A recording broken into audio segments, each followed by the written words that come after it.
আগামী 12 তারিখ তো বাংলাদেশে একটা জাতীয় সংসদ ইলেকশন হচ্ছে। এই ইলেকশনের পরিবেশ কেমন দেখছেন? আছে মোটামুটি, খারাপ ভালো দুটোটা মিলে আছে। ধরেন আমাদের দেশে বিগত দিনে যে নির্বাচন হতো, যে নির্বাচনী আমেজ, এখনকার দিনের সেই আমেজটা কি দেখা যায় এবারের ইলেকশনে?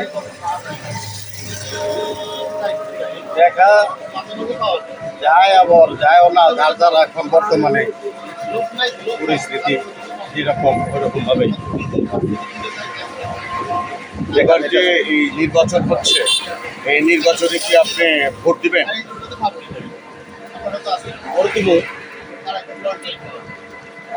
ভোট দিবেন কি দেখে, মার্কা না মানুষ? মানুষ দেখে, মানে একটা মানুষের কি দেখে আপনি ভোট দিবেন? তার ভালো দেখে। গত 15 বছর যে নির্বাচন হলো, সেই 3টা নির্বাচনে কি আপনি ভোট দিয়েছেন? না, কেন?